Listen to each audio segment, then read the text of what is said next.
Okay, I think I got this to work. Who has heard of the story of Tiger and Tom? A couple. Okay, good. So it is one of my favorite stories. So you won't give it away, right? Okay. So Tiger and Tom, they were the best of friends. And Tom had gotten Tiger the summer before as a birthday gift. It was a dog that was about this tall, okay, on the back.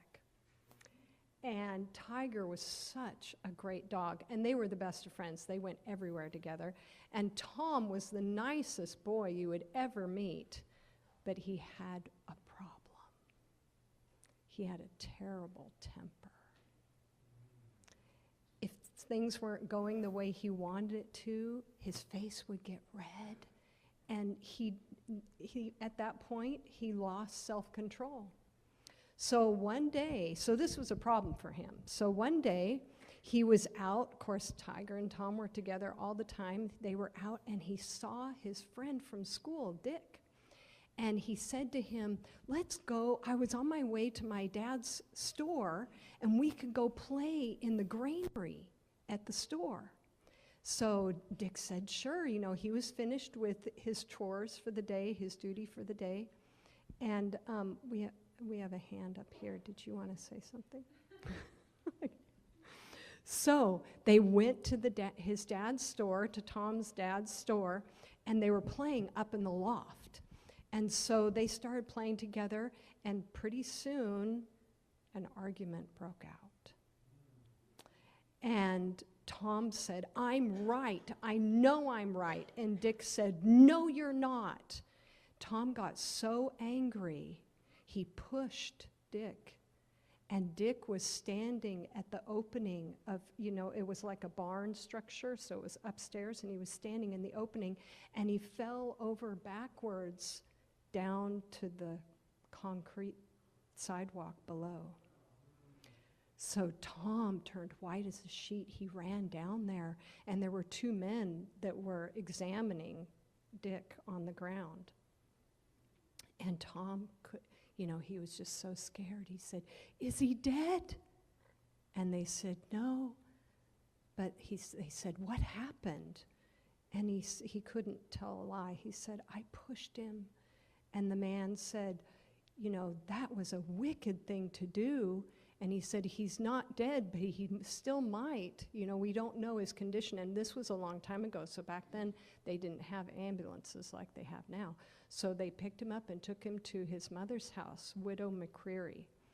And, you know, Dick helped his mother. Back then, it was really hard for women to make money. So Dick helped his mother by selling vegetables, caring for the vegetable garden. And so they brought him in, and Tom was so distraught. He went out to his favorite place in the woods, and he just sat there and was crying and didn't know what to do. Of course, Tiger was, you know, he was comforting him. And so later he came back to the McCreary's house, and he knocked on the door. He was scared, but he wanted to know how Dick was.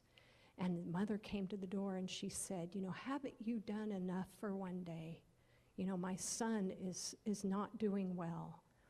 And he could hear Dick's voice saying, it was my fault too, you know, Mother, let him in. So Tom went in and visited with his friend Dick, and they had bandaged the only thing that saved him was when he was falling out, there was a rope, like the pulley for the granary, and his hands got tangled in the rope. And so his hands he was okay as far as his body, but his hands were all mangled, and they had wrapped his hands up. And so the widow, McCreary, she was wringing her hands and saying, what am I going to do now for money? Because Dick helped me with, you know, selling vegetables, and that's how we made a living.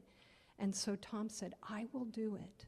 And he did faithfully. Every day he would come, and he tended the vegetable garden, and he sold the vegetables. And do you know what happened to him during this experience? Do you think that it changed his character and that he was able better to control his temper?